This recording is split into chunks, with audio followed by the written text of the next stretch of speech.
নবীর তরিকায় খানা খাবেন ইবাদত, নবীজির তরিকায় ঘুমাবেন ইবাদত।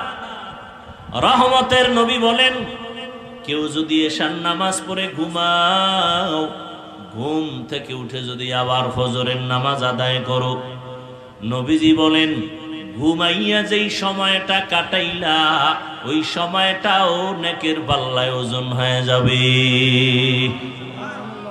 আমরা কি নবীর তরিকায় ঘুমাই?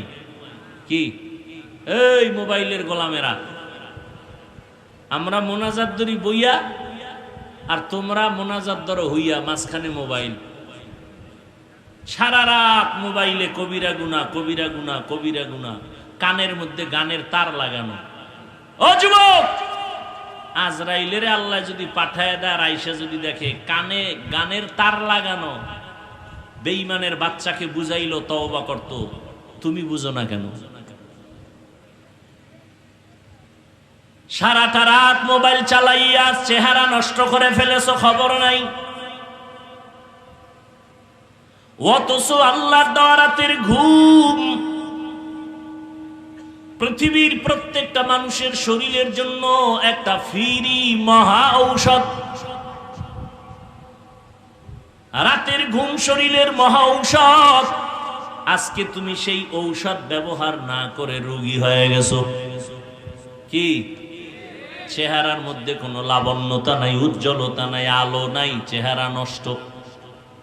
40 বছরের আগে তোমার চেহারা নষ্ট হওয়ার কথা না, অথচ 25-26 বছরে তোমার চেহারার দিয়ে তাকাইলে ঘৃণা লাগে। এর একমাত্র কারণ সারা রাতে মোবাইলে অন্যায় করেছো, গুনাহ করেছো, তার অভিশাপ। তোর উপরে মা বাবার দোয়া নাই তো, দোয়া নাই, বরদোয়াও করে না। বরদোয়া করলে তো ঘুমের ভিতরে মরে যাবে। মা বাবায় যদি বরদোয়া করে, সাথে সাথে দেখবি ঠাডা ভরবে। মা বাবা বরদোয়া করে না, করলেই কবুল, 1 সেকেন্ডে কবুল।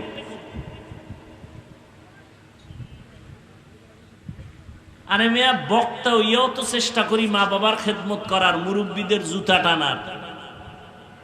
আর তোমার 26 বছর বয়স, তুমি বাসায় গিয়া প্যান্ট শার্ট খুইলা রাখো, তোমার আম্মা চাকরানি ধুইয়া রাখবে। খানার প্লেটটা ফেলে রাখো, মা ধুইয়া রাখবে। মা তোর চাকরানি। অথচ উচিত ছিল তুমিও নিজের কাপড় নিজে ধুইবা, মায়েরটাও ধুইয়া দিবা। নিজের মশারিটা নিজে টানাইবা, আম্মা জানের মশারিটাও টানায় দিবা। হাত উঠাইয়া দোয়া লাগতো না, মায়ের কলিজাটা ঠান্ডা হয়ে যাইত।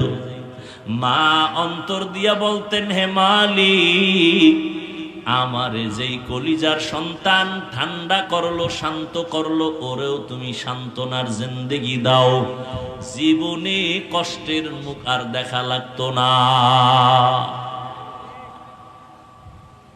নবীর তরিকায় ঘুমাও ইবাদত,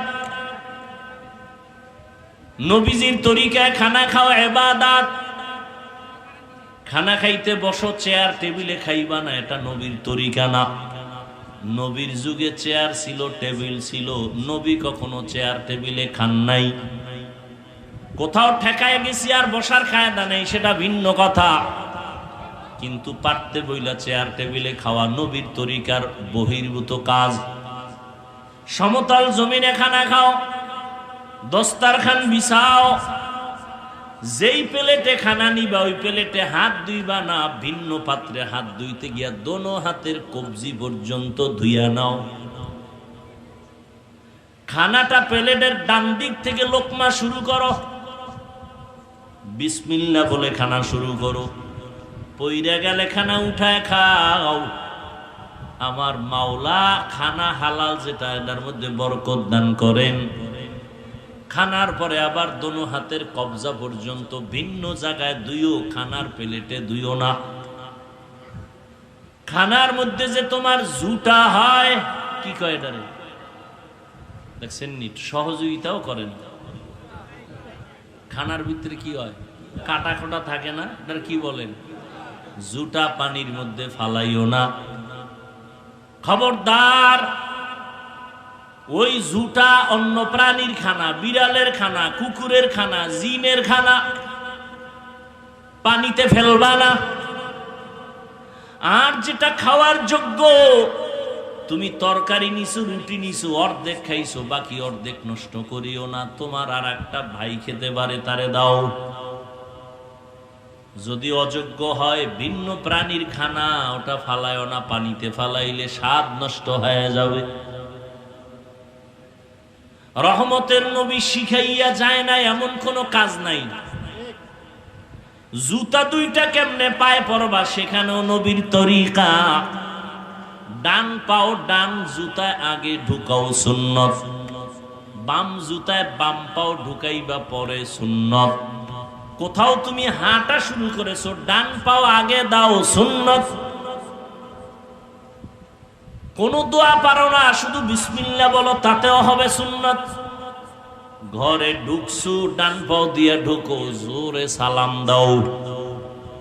এত জোরে সালাম দিবা, 5 তলা বিল্ডিং পর্যন্ত যেন সালামের আওয়াজ যায়। মানুষ শুনুক আর না শুনুক, অদৃশ্য দুশ্মন আছে তোমার বাড়ির মধ্যে, সালামের বরকতে পালায়ে যাবে।